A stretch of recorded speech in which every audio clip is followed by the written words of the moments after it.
ॐ अज्ञानतिमिरान्धस्य ज्ञानाञ्जनशलाकया चक्षुरुन्मिलितं येन तस्मै श्रीगुरुवे नमः।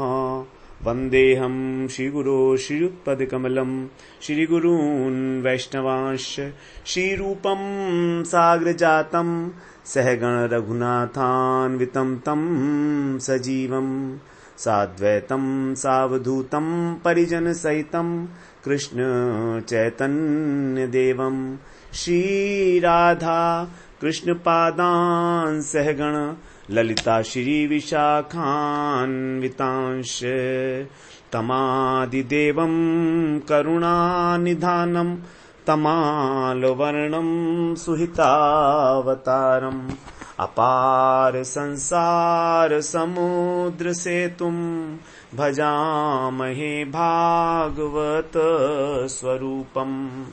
हे देव हे दैत हे भुवनैक बंधो हे कृष्ण हे चपल हे करुणैक सिंधो हे नाथ हे रमण हे नयनाभिराम हा हा कदानुभवितासि पदं दृशोर्मे।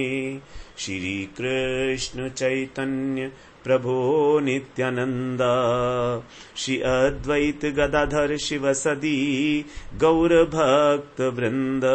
हरे कृष्ण कृष्ण कृष्ण हरे हरे हरे राम राम राम हरे हरे। हरे कृष्णा। सर्वप्रथम मैं अपने गुरुपाद पद्म ओम विष्णुपाद अष्टोत्तर शत श्री श्रीमद् भक्ति वेदांत माधव गोस्वामी महाराज के चरण कमलों में अनंत कोटि दंडवत प्रणाम ज्ञापन करता हूँ। हम लोग श्रीमद् भागवत पुराण में छठे स्कंध का हम लोगों ने श्रवण किया। छठे स्कंध में हमारा 21वां प्रकरण चल रहा है। छठा स्कंध है पोषण लीला। भगवान किस प्रकार अपने भक्तों का नहीं सभी प्राणियों का पोषण करते हैं अपनी कृपा के द्वारा। तो 20वां प्रकरण था अजामिल का, उसमें मनुष्य का पोषण बताया था। यहाँ 21वां प्रकरण है हमारा देवताओं का, देव पोषण प्रकरण। 7वें अध्याय से 12वें अध्याय तक 6 अध्याय में इसके अंदर बताया है कि भगवान ने किस प्रकार इंद्र के ऊपर कृपा की है। तो 7वें अध्याय का आरंभ होता है कि जब राजा परीक्षित सुखदेव जी से पूछते हैं कि बृहस्पति जी ने देवताओं का परित्याग क्यों कर दिया, क्योंकि छठे अध्याय के अंत में बताया था सुखदेव जी ने कि उन्होंने त्याग कर दिया था बृहस्पति जी ने देवताओं का। तो एक प्रश्न उठा परीक्षित जी महाराज के हृदय के अंदर। तो पूछते हैं कि क्यों परित्याग किया था उनका। तो इस पर फिर सुखदेव जी ने कहा कि इंद्र जो हैं वो त्रिलोकी के अधिपति बने हुए थे और ऐश्वर्य के मद से अंधे हो रहे थे। एक बार सभा में उनका यशोगान हो रहा था, सभी सभासद बैठे थे अनेक देवता। वहां पर बृहस्पति जी आए जो उनके गुरु हैं। तो इंद्र ने उनको देखकर भी नहीं देखा, उनको आसन नहीं दिया, उनका स्वागत नहीं किया। समझ गए गुरु हैं बृहस्पति जी, वैष्णव हैं, समझ गए कि अहंकार में मत हो रहा है। चुपचाप वहां से निकले राजसभा से और वापस चले गए। जब इंद्र को यह पता लगा कि मेरे गुरुजी वापस चले गए हैं, अपने सिंहासन पर आकर नहीं बैठे हैं, तो बड़ा क्षोभ हुआ उनको हृदय के अंदर। उन्होंने सोचा कि मैं अब जाकर जो है क्षमा याचना करूंगा, अपने अपराध को क्षमा कराऊंगा, क्योंकि मैं अपने ऐश्वर्य के अभिमान के कारण उनका मैंने स्वागत नहीं किया, धिक्कार है मेरे ऊपर। इस प्रकार और जो है इस ऐश्वर्य के कारण ही मेरे अंदर आसुर भाव आ गया। तो मैं अब उनके चरणों में प्रणिपात करके उनको प्रसन्न करूंगा। इधर ऐसा सोच ही रहा था इंद्र, और सोच नहीं रहा था, कह रहा था बल्कि सभी सभासदों से। तो बृहस्पति जो है अपने योग बल से अंतर्ध्यान हो गए। इंद्र ने उनको बहुत ढूंढवाया कहां पर हैं, लेकिन वो मिले नहीं। तो जब दैत्यों के जो गुरु हैं शुक्राचार्य, उनको पता लगा कि इस प्रकार दैत्यों का गुरु ने परित्याग कर दिया है, तो उन्होंने कहा कि अब देवताओं का उनके गुरु ने परित्याग कर दिया है। तो समझ गए कि अब देवताओं की शक्ति क्षीण हो गई है। उन्होंने दैत्यों से कहा कि तुम अब आक्रमण करो उनके ऊपर। तो आक्रमण हुआ, देवासुर संग्राम हुआ। तो देवता लोगों की बड़ी बुरी हालत कर दी असुर लोगों ने। तो भगवान डर के फिर वो ब्रह्मा जी की शरण में गए। ब्रह्मा जी को कृपा आ गई इंद्र के ऊपर। कहा देखो तुमने गुरु का अपमान किया है, फल तो तुम्हें भोगना ही पड़ेगा। क्योंकि गुरु का जो है अपमान करने का फल बड़ा होता है, बहुत बड़ा फल है उसका बहुत जो तुमने किया है, इसलिए तुम निर्बल हो गए और तुमको जो है राक्षसों से पराजित होना पड़ा। और राक्षसों की ताकत तो इतनी बढ़ जाएगी असुरों की कि मेरे सत्यलोक पे भी वो विजय प्राप्त कर सकते हैं। इसलिए तुम अब क्या करो, त्वष्टा ऋषि के एक पुत्र हैं विश्वरूप, उनको तुम गुरु के रूप में स्वीकार करके उनसे यज्ञ कराओ। तो क्या करते, इंद्र जो हैं गए त्वष्टा ऋषि के पुत्र के पास विश्वरूप। तो त्वष्टा ऋषि के जो पुत्र हैं विश्वरूप, ये तो इनके एक प्रकार से भतीजे लगते हैं। तो इंद्र जो हैं उनसे बड़े हैं आयु में भी और वैसे भी स्टेटस में भी बड़े हैं। तो विश्वरूप के पास गए, वहां पर विश्वरूप से कहा उन्होंने कि देखो हम तुमसे अवस्था में बड़े हैं, तुम छोटे हो, लेकिन फिर भी हमारे को एक विपत्ति आ गई है, तो इस विपत्ति काल में तुम हमारी रक्षा करो। हम तुमको पुरोहित के रूप में स्वीकार करना चाहते हैं और तुम हमारे लिए जो है यज्ञ इत्यादि करो जो भी है। तो विश्वरूप समझ गए कि देखो ये हैं तो मेरे बुजुर्ग लोग, मेरे बड़े हैं, मुझे उनका आदर करना चाहिए, लेकिन पुरोहित का जो काम है उससे ब्रह्म तेज क्षीण होता है। जो भी पुरोहित का कार्य करता है उसका जो अपने तपस्या है उसका बल क्षीण हो जाता है, क्योंकि वो यजमान को चला जाता है, वो यजमान के लिए सब कुछ करता है।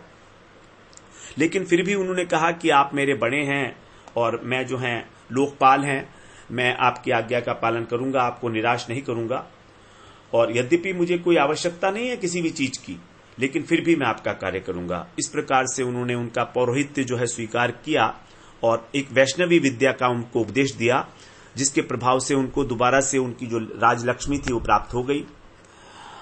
अब राजा परीक्षित पूछते हैं सुखदेव जी से कि वो कौन सी विद्या थी जो विश्वरूप ने उनको दी देवताओं को, जिससे उनको जिससे उनको जो है उनका खोया हुआ जो राज संपत्ति थी वो सब प्राप्त हो गई। तो सुखदेव जी ने कहा वो नारायण कवच है। तो इस नारायण कवच को प्राप्त करके, उसको धारण करके ही इंद्र ने दैत्यों के ऊपर विजय प्राप्त की।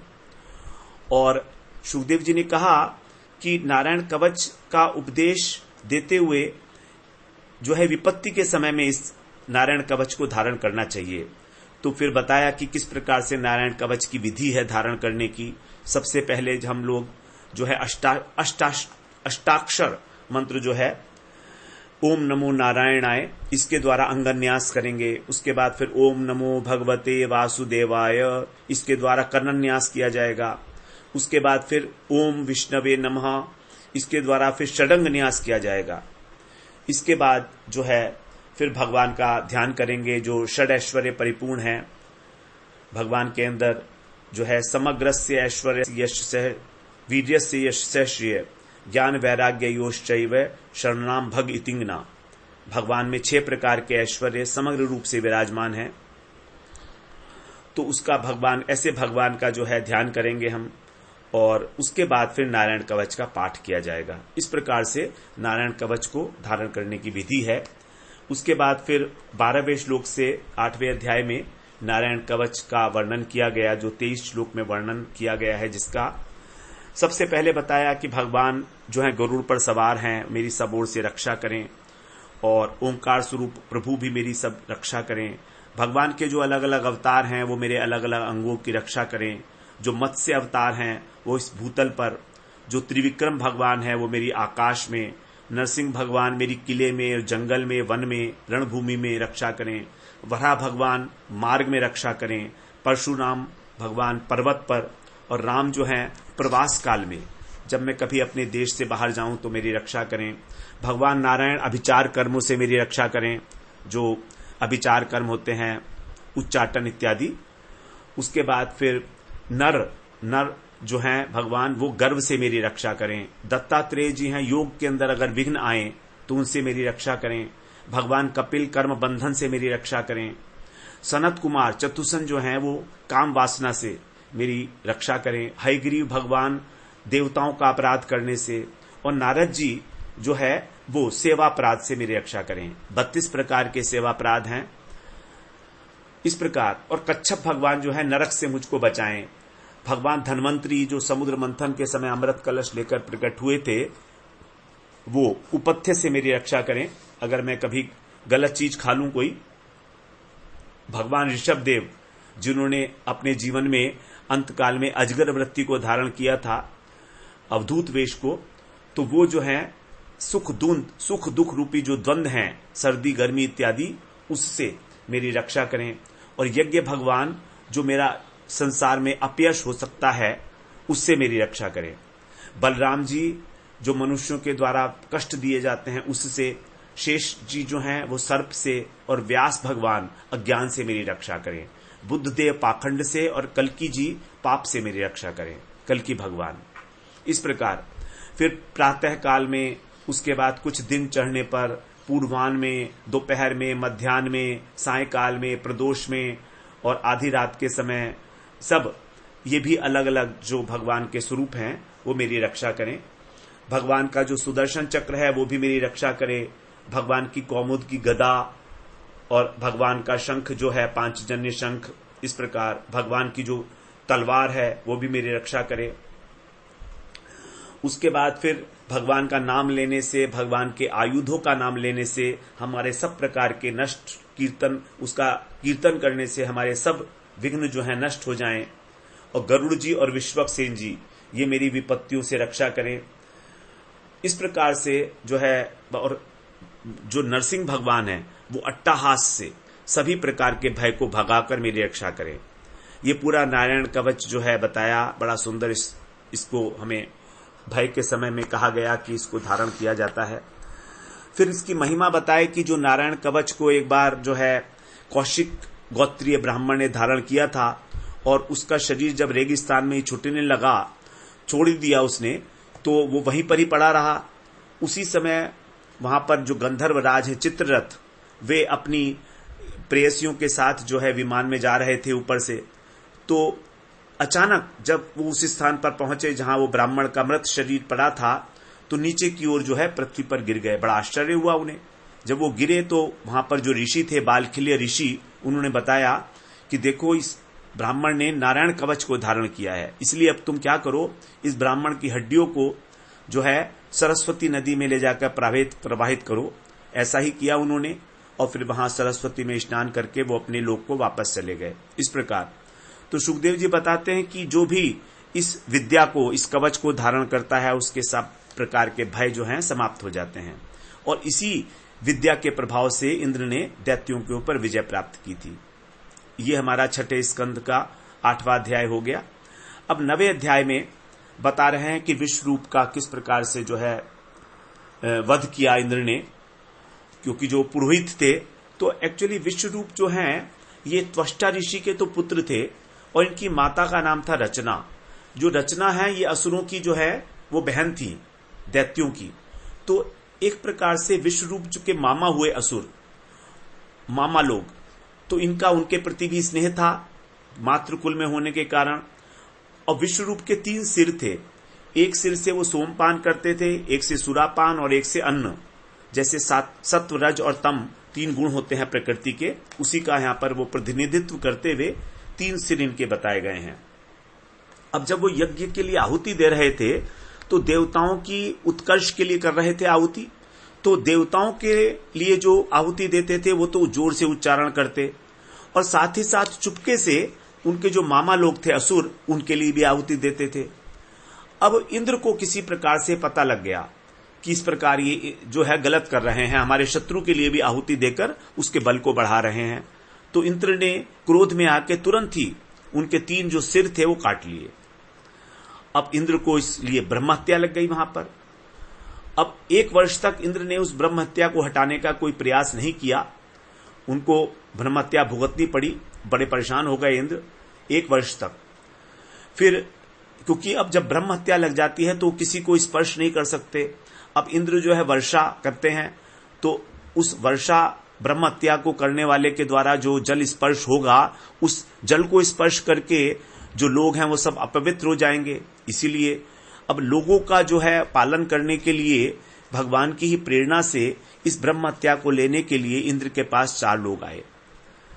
तो सबको इंद्र ने चौथाई ब्रह्म हत्या का भाग दे दिया उन 4 को। और इसके बदले में फिर क्या किया कि इंद्र ने पृथ्वी को वरदान दिया कि तुम्हारा कहीं भी कोई गड्ढा होगा तो वो अपने आप भर जाएगा। उसके बाद वृक्षों ने भी ब्रह्म हत्या ली। वृक्षों के अंदर जो है उसको वरदान दिया कि तुम्हारा जो है जो गोंद निकलता है वो जो है ब्रह्म हत्या लेने से उनके शरीर के अंदर जो है गोंद निकलना लगा। गोंद एक इस प्रकार का द्रव होता है जिसको पान नहीं किया जा सकता। तो उनको ये वरदान दिया कि यदि तुम्हारी कोई शाखा कट जाएगी तो अपने आप से उगाएगी। और पृथ्वी के अंदर ये जो उसकी ब्रह्म हत्या है वो ऊसर के रूप में दिखाई देती है, रेगिस्तान के रूप में दिखाई देती है। उसके बाद फिर वृक्षों ने भी इसको ग्रहण किया, तो वृक्षों ने वरदान पाया कि अंग कटेगा तो अपने आप आ जाएगा आपका। उसके बाद जल ने ग्रहण किया चौथाई भाग, तो जल में जो फेन और बुदबुदे होते हैं वो ब्रह्म हत्या के कारण ही है। और जल को ये वरदान मिला कि खर्च होने पर भी वो बढ़ता रहेगा और किसी भी चीज में मिलेगा तो उसका आयतन बढ़ जाएगा। जैसे दूध में जल मिला होगा तो दूध बढ़ जाएगा, किसी को पता भी नहीं लगेगा। और उसका चौथाई भाग जो है वो स्त्रियों ने ले लिया, तो स्त्रियों ने इसीलिए उनको रजस्वला होती हैं प्रत्येक महीने में, और उनको ये वरदान दिया कि वो पुरुष के साथ जो है यथेष्ट मात्रा में अपनी काम वासना को सहवास कर सकती हैं और काम वासना को शांत कर सकती हैं। उनके अंदर निरंतर काम वासना बनी रहे, इस प्रकार का उनको वरदान मिला। इस प्रकार से अब विश्वरूप की मृत्यु से अत्यंत दुखी थे त्वष्टा ऋषि।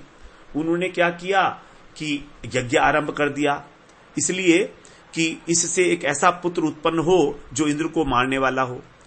लेकिन मंत्र पढ़ते समय उनके जो स्वर थे उसके अंदर कुछ अंतर हो गया, दीर्घ और ह्रस्व का। तो इंद्र शत्रु विवर्धस्व, उनकी ये इच्छा थी कि इंद्र को मारने वाला मेरा पुत्र जो है वो वर्धन को प्राप्त हो। लेकिन यहां पर उन्होंने इंद्र शब्द को दीर्घ स्वर्ग कर दिया और शत्रु को जो है वो ह्रस्व कर दिया। इसलिए क्या हुआ कि उनका जो पुत्र पैदा हुआ वो इंद्र से मरने वाला पैदा हो गया।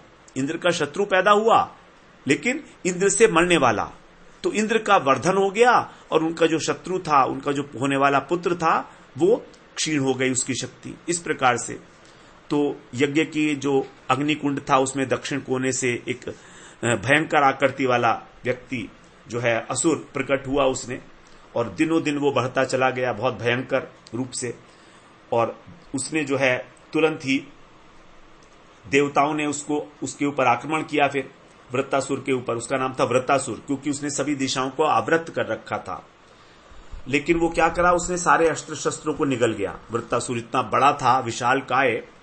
बड़े निराश हुए देवता लोग, तो भगवान की स्तुति करने लगे अनेक अनेक प्रकार से। भगवान प्रसन्न हो गए, स्तुति से दर्शन दिए भगवान की। फिर उन्होंने स्तुति की, बड़ी सुंदर स्तुति की है भगवान की।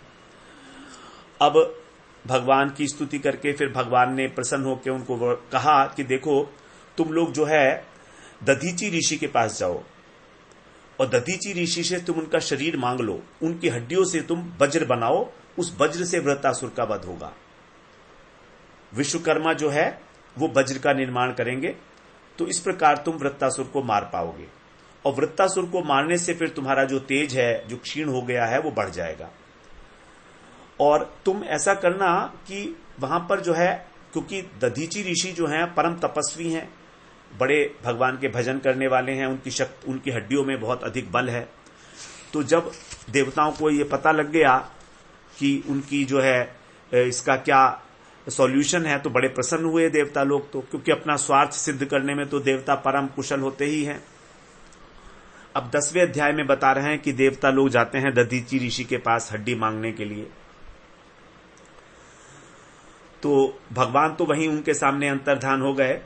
अब दधीची ऋषि से उन्होंने कहा कि आप अपना शरीर जो है वो हमको दे दीजिए। तो दधीची ऋषि हंसे, बोले देखो शरीर तो सबको प्रिय होता है, कोई भी जो व्यक्ति है, कोई भी देहधारी व्यक्ति अपने शरीर को छोड़ना चाहेगा क्या? उसको मालूम है कि कितना कष्ट होता है शरीर को छोड़ने में। तो कोई भी व्यक्ति अपने शरीर को छोड़ने जीते जी नहीं देना चाहेगा। तो देवताओं ने कहा कि बात तो आपकी ठीक है, लेकिन आप जैसे लोग जो हैं परोपकारी होते हैं और सब कुछ अपना दान कर सकते हैं, इसलिए हमें विश्वास है कि आप अपना शरीर हमें अवश्य देंगे। तो ये सुनकर दधीची ऋषि जो प्रसन्न हुए और उन्होंने कहा देखो मैं आपसे यही बात सुनना चाहता था मुझे मालूम है कि तुम्हें आवश्यकता है मेरे शरीर की, और ये शरीर तो अनित्य ही है, एक दिन तो इसको मरना ही है। इसलिए कौन व्यक्ति जो है इस शरीर को रख के और परोपकार से दूर होना चाहेगा? परोपकार ना हो ऐसा कौन व्यक्ति होगा जो शरीर के लिए परोपकार ना करे, किसी व्यक्ति का उपकार ना करे? क्योंकि शरीर का तो कोई भरोसा नहीं है, कभी भी जा सकता है। इस प्रकार से दधीचि ऋषि ने जो है अपने योग बल से अपने जो है श्वास को जो है निरुद्ध करके भगवान में अपने मन को लगाकर अपने शरीर को त्याग दिया, और ऐसे त्यागा कि उन्हें पता भी नहीं लगा कि उनका शरीर कब गिर गया। वो तो भगवान में ही जो है लीन हो गए, मन उनका भगवान के अंदर ही एकदम निमज्जित हो गया। इस प्रकार से उन्होंने अपने शरीर का त्याग किया। तो जब उनको इस प्रकार से शरीर मिल गया दधीचि ऋषि का, तो उन्हें विश्वकर्मा से उसका वज्र बनवाया, और हड्डियों से 100 पर्वों वाला, उसके अंदर 100 गांठ थी, इस प्रकार का जो वज्र था वो विश्वकर्मा ने इंद्र को बना कर दिया। अब वज्र को लेकर फिर इंद्र बड़े पराक्रमशाली हो गए, बड़े समृद्धिवान हो गए, बड़े तेजोमय हो गए, और दैत्यों को उन्होंने ललकारा युद्ध के लिए। और भी जो तीन देवता थे वो भी सब युद्ध के लिए तैयार हो गए। इसके बाद इंद्र ने जो है देवताओं की सेना के साथ और वृत्तासुर की सेना पर आक्रमण कर दिया। वृत्तासुर भी आ गया मैदान में अपने। नर्मदा के तट पर इन दैत्य और दानवों का दोनों का युद्ध हुआ। तो वैवस्वत मनवंतर का जो प्रथम चतुर्युग का जो त्रेता था, उसी समय है वैवस्वत मनवंतर अभी चल ही रहा है। इसी मनवंतर की बात है। ये जो युद्ध हुआ है दैत्य और दानवों का, ये इसी मनवंतर के प्रथम चतुर्युग के त्रेता युग में हुआ है। तो अब इंद्र की सेना के जो प्रमुख वीर थे उनका नाम बताया, वसु, रुद्र, आदित्य। 8 वसु हैं, 11 एकादश रुद्र हैं, 12 आदित्य हैं, इस प्रकार। और वृत्तासुर की सेना के भी नमुची, शंबर, द्विमूर्धा, हयग्रीव इत्यादि जो दैत्य हैं उन सबके नाम बताए सुखदेव महाराज ने। उसके बाद भगवान की कृपा थी देवताओं की सेना के ऊपर, इसलिए दैत्यों के अस्त्र शस्त्र का कोई प्रभाव देवताओं की सेना पर नहीं हुआ। अब दैत्यों के सारे अस्त्र शस्त्र जो है समाप्त हो गए, तो वो वृक्ष इत्यादि लेकर पर्वत के शिखर इत्यादि को उखाड़ उखाड़ के उनके ऊपर दैत्यों को मारने लगे। लेकिन दैत्यों का ये प्रयास भी सारा व्यर्थ हो गया। तो जब देवताओं का इस प्रकार का पराक्रम देखा तो दैत्य लोग बड़े जो है भयभीत हो गए, और उन्हें लगा कि ये दैत्य तो हमको ये देवता तो हमको बिल्कुल जान से मार डालेंगे। तो अपनी जान बचाने के लिए वो युद्ध के मैदान से भागने के लिए तैयार हो गए, भागने ही लगे। तो वृत्तासुर जो उनके सेना नायक थे, अधिपति थे दैत्यों के, जिनके उसमें ये युद्ध हो रहा था, उन्होंने जब अपनी सेना को देखा कि मेरी सेना इस प्रकार से भयभीत होकर देवताओं से भाग रही है, तो उन्होंने उनको धिक्कारा बहुत, कहा कि तुम मेरी बात सुनो, देखो इस जातस्य मृत्युरुध्व एष सर्वतः प्रतिक्रिया यस्य निचेह कृलप्ता। देखो इसमें कोई संदेह नहीं है कि जो पैदा हुआ है वो मरेगा। विधाता ने मृत्यु से बचने का कोई उपाय बनाया ही नहीं है। एक ना एक दिन तो सबको मरना ही मरना है, बिल्कुल अवश्यम भावी है। तो इसीलिए 2 प्रकार की जो मृत्यु है उसको अत्यंत श्रेष्ठ बताया गया है, बड़ी दुर्लभ है वो मृत्यु। एक तो मृत्यु है योग बल के द्वारा, भगवान के अंदर अपने मन को लगाकर अपने प्राणों को वश में करके अपने शरीर को छोड़ना, ये मृत्यु बड़ी दुर्लभ है। और दूसरी मृत्यु है युद्ध भूमि में शत्रु का सामना करते हुए बिना पीठ दिखाए उससे जूझते हुए मर जाना। तो दोनों ही जो है उसके अंदर जो दूसरी वाली है ये भी ठीक ही है, क्योंकि इससे भी स्वर्ग लोक की प्राप्ति तो होगी जब तुम युद्ध भूमि में मरोगे। तो इस प्रकार से जो है वृत्तासुर ने अपनी सेना को ललकारा, धिक्कारा कि तुम क्या कर रहे हो, तुमको शोभा नहीं देता है। अब 11वें अध्याय में बोलते हैं वृत्तासुर कि जब वृत्तासुर के ऐसा कहने से भी उनकी जो सेना थी उसके ऊपर कोई प्रभाव ही नहीं पड़ा, क्योंकि उनको समझ गए थे वो लोग कि देवता लोग हमको मार देंगे। तो जब सर पे मौत सवार होती है तो कुछ सुनाई तो ना देता है कौन क्या कह रहा है। और ये तो वैसे भी असुर हैं। असुर का मतलब ही यही होता है कि जो अपने स्वार्थ के वशीभूत है, सब प्रकार से वही कार्य करेगा जो उसके स्वार्थ में है, चाहे उसको कितना ही समझाया जाए। तो इस प्रकार से जब उन्होंने बात नहीं सुना, तितर बितर होने लगी सेना, तो क्रोध से तिलमिला गए वृत्तासुर। और अब उन्होंने देवताओं को संबोधन करना आरंभ किया कि हे देवताओं, तुम यदि अपने को बहुत शूरवीर समझते हो तो मेरे सामने आओ तुम। ये जो मेरे असुर भाग रहे हैं, मेरी सेना भाग रही है, ये तो अपनी माता के मलमूत्र के समान हैं। इनको तुमको मारने से क्या मिलेगा? पीछे से, पीठ पीछे पीठ दिखाकर भाग रहे हैं, इनको तुमको मारने से क्या लाभ है? क्या करोगे? यदि तुम वास्तव में अपने को शूरवीर मानते हो तो मेरे सामने आओ। डरपोकों को मारने में कोई प्रशंसा का काम नहीं है, उससे तो स्वर्ग की प्राप्ति भी नहीं होगी आपको। इस प्रकार से वृत्तासुर ने जो सिंहनाद किया, भयंकर गर्जना की। अब इतनी भयंकर गर्जना थी उनकी जैसे वज्रपात हो गया हो। और वज्रपात होने से क्या हुआ कि जो देवता लोग थे वो वहां पर मूर्छित हो गए। अब जब मूर्छित हो गए तो जो वृत्तासुर थे, उनकी जो शरीर था महाकाय, बड़ा विशाल शरीर था उनका, तो वो धरती को कपाते हुए जो है वो चलने लगे पृथ्वी के ऊपर, देवताओं के ऊपर पैर रखकर उनको रौंदने लगे बुरी तरीके से, देवताओं की सेना को। अब जब इस प्रकार से इंद्र ने देखा अपनी सेना को कि वृत्तासुर जो है उनको बड़ी निर्दयता पूर्वक रौंद रहा है, तो सहन नहीं कर सके वो, और उन्होंने बड़ी भयंकर गदा जो है उसको अपने हाथ में लेकर घुमाकर और देकर मारा वृत्तासुर के ऊपर। लेकिन वृत्तासुर जैसे ही गदा उनके पास पहुंची, उसने अपने बाएं हाथ से उसको पकड़ लिया, बीच में ही बाएं हाथ से पकड़कर, और उसी हाथ से उसने ऐरावत का जो सिर था, इंद्र का वाहन है ऐरावत हाथी, तो उसके सिर के ऊपर देकर मार दिया। अब जब उस प्रहार को ऐरावत जो है वो सहन नहीं कर सका, उसके जो मस्तक से खून की धारा बहने लगी और वो जो है 88 हाथ पीछे हट गया। 88 नहीं 28। तो इस प्रकार से इंद्र जो के साथ ही वो पीछे खिसक गया। फिर इंद्र जो है वो थोड़ा घबरा गए, और जब उनका ऐरावत हाथी जो है पीछे चलने लगा तो घबरा गए वो।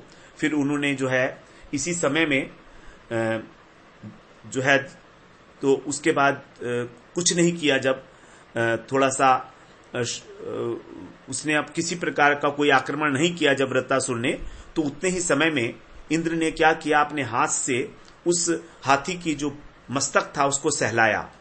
अब इंद्र के हाथ में अमृत है, तो उस अमृत के स्पर्श को पाके जो ऐरावत हाथी थी, उसका जो सारी वेदना थी, दुख था, वो सब का सब नष्ट हो गया और वो स्वस्थ हो गया।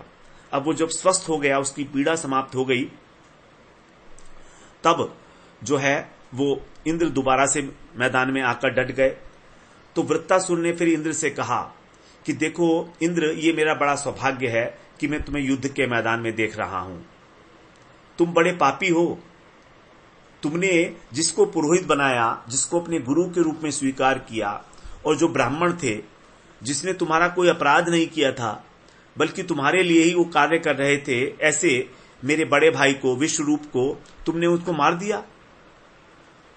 तो आज मैं तुम्हारा जरूर वध करूंगा। तुमने जिस प्रकार का ये निंदित कर्म किया है, ऐसा तो कोई राक्षस भी नहीं करता है। कोई मनुष्य क्या करेगा? तुम तो देवता हो, तो तुमने देवता होकर भी इस प्रकार का इतना निंदित कर्म किया है, ये तुम्हें किसी प्रकार शोभा नहीं देता है। आज मैं सभी देवताओं को जो है नष्ट कर दूंगा, छिन्न भिन्न कर दूंगा। और ये तुम्हारा जो वज्र है, मुझे मालूम है ये तुम्हारा वज्र भगवान की शक्ति से समन्वित है। इसमें दधीची की हड्डियों का तेज, उन्होंने जो तपस्या की है, उस तेज से ये वज्र अत्यंत दृढ़ है।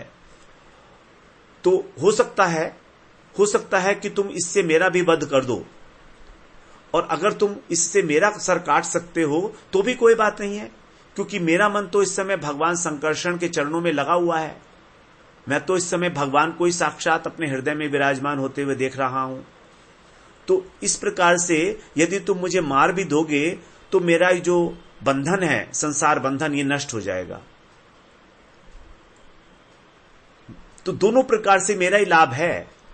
या तो मैं तुमको मार दूंगा क्योंकि तुम मेरे भाई के हत्यारे हो, ब्रह्म हत्यारे हो, तुम ब्राह्मण थे मेरे भाई, उनको तुमने हत्या की है। और यदि तुम मुझे मारते हो संभव है, दोनों बातें कह रहा है वो।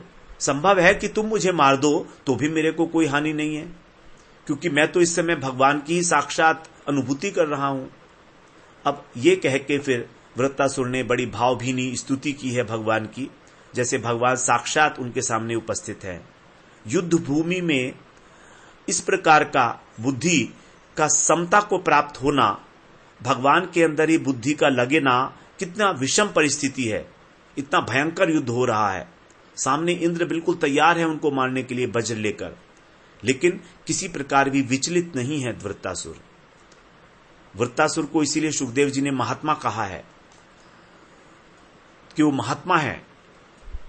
तो बड़ी सुंदर स्तुति है। अहम हरे तव पादैक मूल दासानुदासो भवितास्मि भूय मन स्मरेता सुपतिर्गुणास्ते गृणीत वा कर्म करो तुकाय।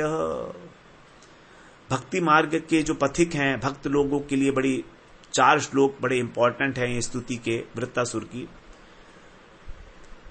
कहते हैं, हे प्रभु, हे मेरे प्राणपति, आसुपते, असुपते मतलब मेरे प्राणों के पति, हे मेरे प्राण वल्लभ, आप मुझ पर ऐसी कृपा करो कि अगले जन्म में दोबारा से मैं फिर आपके सेवकों के सेवकों के सेवकों का सेवक बन जाऊं, जिन्होंने आपकी अनन्य शरणागति ली है। आपके ऐसे भक्त, पादैक मूलम, मूला केवल एक अनन्यता को जो धारण किए हैं, ऐसे भक्तों के भक्तों का भक्त बन जाऊं, दासानुदासो दोबारा बन जाऊं, तभी मुझे आपके उनकी चरणों की सेवा का सौभाग्य प्राप्त होगा। और मेरा मन आपके स्मरण में लगा रहे, आपके गुणों के स्मरण में लगा रहे, मेरी वाणी भी आपके गुणों का, आपके नाम का कीर्तन करती रहे, और मेरा शरीर आपकी सेवा में लगा रहे। तो सेवा तीनों प्रकार से यहां पर करना चाहते हैं वृत्तासुर भगवान की, शरीर से, मन से और वाणी से। फिर कहते हैं कि देखो, मैं आपकी स्तुति कर रहा हूं, आप प्रसन्न होंगे तो मुझको कुछ वरदान देंगे, लेकिन मैं कुछ चाहता नहीं हूं, किसी प्रकार का कोई लौकिक परलौकिक सुख नहीं चाहता। न नाक पृष्ठम न सार्वभौमम, कुछ नहीं चाहता मैं, न पारमेश्यम, ब्रह्मा जी का पद, स्वर्ग का पद, ध्रुव पद, यहां तक कि मैं योग की सिद्धि, सार्वभौम पद और मोक्ष भी नहीं चाहता। फिर तुम्हें चाहिए क्या? विरह्य कांक्षे, मुझको तो कृष्ण प्रेम चाहिए। जब कृष्ण प्रेम होगा तो कृष्ण विरह का अनुभव होगा। बस रोता रहूं आपकी याद में, आपकी सेवा करते हुए, और अपने अश्रु विसर्जन करता रहूं, यही है मेरी इच्छा। विरह्य कांक्षे, भक्त लोगों की यही एक अभीष्ट इच्छा होती है कि किसी प्रकार भगवान के विरह में हम लोग रोते रहें, रोते रहें, रोते रहें, इतना अधिक विरह हो जाए, इतना अधिक विरह हो जाए। तो भक्त के हृदय के अंदर जो विरहाग्नि उत्पन्न होती है, उससे किसी प्रकार के पापों के रहने का तो वहां स्थान रहता ही नहीं है। हृदय के अंदर सब क्षीण हो जाते हैं, उसके जितने भी पाप हैं उस विरहाग्नि से। फिर आगे कहते हैं, मैं आपके दर्शन की बड़ी आकांक्षा करता हूं, आप कब दर्शन देंगे? जैसे कि एक जो बिना पंख वाला पक्षी है, छोटा सा, जिसके अभी पंख भी नहीं उगे हैं, नवजात, वो अपनी माता का जो है इंतजार करता है कि कब उसको वो आएगी और उसकी रक्षा करेगी, और उसको जो है उसको कुछ दाना देगी, सदा अपनी मां का बाट जोहता रहता है। दूसरा, वो तो अपनी रक्षा के लिए और अपनी भूख को शांत करने के लिए अपनी माता की इंतजार करता है। लेकिन जो बछड़ा है वो तो केवल भूख के कारण ही व्याकुल होता है, इसलिए वो गाय से प्रेम करता है, दूध पीने के लिए आतुर रहता है। और ये दोनों तो स्वार्थ है कहीं ना कहीं इनके अंदर। लेकिन जो एक प्रेयसी है, वो अपने प्रियतम को, जो प्रवासी प्रियतम है, कब लौट कर आएगा, कब मैं उसकी सेवा करूंगी, इस प्रकार वो मिलने के लिए उत्कंठित रहती है, छटपटाती रहती है। तत्सुख सुखित्वम भाव के से, कि किस प्रकार मैं उसको सुख दूंगी, इस प्रकार से। तो हे कमल नयन भगवान, आज मेरा मन जो है आपके दर्शन के लिए वैसे ही छटपटा रहा है, और मैं केवल यही चाहता हूं कि आप मेरे को भक्तों का संग दो, जो आपके जन हैं, निज जन हैं, जो आपके अनन्य भक्त हैं, उनमें मैं आसक्त हूं। कहीं भी मेरा जन्म हो इस अपने कर्म के अनुसार, मुझे चिंता नहीं, किसी भी योनि में भेज दो, लेकिन मैं इस शरीर में और अपने पुत्र में, स्त्री इत्यादि में, घर में न किसी प्रकार का भी मैं आसक्ति ना हो। मेरी आसक्ति मेरी केवल आपके भक्तों में हो। उत्तम श्लोक जनेषु सख्यम, उनके प्रति मेरी मैत्री हो, मित्रता हो, प्रेम भावना हो। अब इस प्रकरण का जो छठा अध्याय 12वां अध्याय है, वो उसमें वृत्तासुर का किस प्रकार वध होता है बताते हैं कि सुखदेव जी कहते हैं कि इंद्र जो है उनको मारना नहीं चाहता था, समझ गया कि बहुत परम भक्त हैं भगवान के, इसलिए वृत्तासुर लेकिन मरना चाहते हैं युद्ध भूमि में। तो उन्होंने जो है इंद्र के ऊपर बहुत तेजी के साथ अपना त्रिशूल चलाया। तो जब प्राणांतक संकट उत्पन्न हो गया तो इंद्र को वज्र के साथ वज्र चलाना पड़ा अपना, और वज्र से उन्होंने उस त्रिशूल को भी काट लिया और उनकी दाहिनी भुजा को भी काट कर गिरा दिया। अब इंद्र ने, वृत्तासुर ने अपनी बाईं ठोडी, अपनी बाईं हाथ से इंद्र की ठोडी पर और ऐरावत के मस्तक के ऊपर मारा। ऐसा प्रहार किया अपने परिघ से, एक परिघ एक डंडा टाइप का होता है, कि इंद्र के हाथ से वज्र छूट गया। अब इंद्र बड़े लज्जित हो रहे हैं, वो अपने वज्र को उठा नहीं रहे हैं। तो वृत्तासुर ने कहा, देखो इंद्र, ये विषाद करने का समय नहीं है, तुम वज्र उठाओ और मेरा वध कर दो, मैं तुम्हारा शत्रु हूं। ये संसार तो भगवान के हाथ की कठपुतली है, कौन जीतेगा कौन हारेगा कुछ नहीं मालूम। युद्ध तो जुए के समान है, यहां तो जय पराजय लाभ हानि होती रहती है, चिंता मत करो। तुमने मेरी भुजा को काट लिया, देखो देखो, लेकिन फिर भी मैं तुम्हें मारने के लिए प्रयत्नशील हूं। मुझे देखो, तुम किस कर्तव्य भावना से मैं युद्ध कर रहा हूं। तुम भी इसी प्रकार वज्र को उठाओ और मेरा वध कर दो। वृत्तासुर की जब ये बातें सुनी इंद्र ने, तो अपना वज्र उठाया और बोले, हां वास्तव में तुम तो सिद्ध महापुरुष हो ही कोई। भगवान की जो माया है, जिससे सभी लोग बंधन में पड़े हुए हैं, उसको तुमने पार कर लिया है भगवान की कृपा से, क्योंकि तुमने उनका आश्रय लिया है। इस प्रकार से दोनों लोग जो है धर्म संबंधी बातें करने लगे, इंद्र और वृत्तासुर, युद्ध की भूमि में। और बात करने के बाद फिर दोनों युद्ध में तत्पर हो गए। तो वृत्तासुर ने अपने बाएं हाथ से इंद्र के ऊपर फिर परिघ चलाया। इंद्र ने फिर क्या किया, अपने 100 गांठ वाले जो वज्र था उससे दोनों को काट दिया, उनकी बाईं भुजा को भी काट दिया और उनका जो परिघ था उसको भी काट दिया, टुकड़े टुकड़े कर दिया। अब वृत्तासुर के कोई भी हाथ नहीं रहे, दायां और बायां दोनों हाथ चले गए। देखने में वो बिल्कुल ऐसा हो गया जैसे कि बिना पंखों का पर्वत जैसे विशाल काय होता है, उसी प्रकार उसका शरीर था। तो इस प्रकार से तब उसने अपने जो है अपने मुंह को फैलाया, और इतना बड़ा मुंह था उसका, आकाशव्यापी। नीचे का अधर जो है पृथ्वी से टच हो रहा था और ऊपर का ओष्ठ जो था वो स्वर्गलोक को जा रहा था। इतना बड़ा, इतने बड़े मुंह से उसने इंद्र को गजराज के साथ, ऐरावत के साथ ही निगल लिया पूरा का पूरा। तब तो हाहाकार मच गया कि क्या होगा, सभी लोग जो है हाहाकार करने लगे। लेकिन इंद्र तो नारायण कवच धारण किए हुए थे, वृत्तासुर के पेट में जाकर भी वो जीवित रहे। उन्होंने फिर वहां पर वज्र से उसकी कोख को फाड़ दिया और इस प्रकार से वो बाहर निकल आए।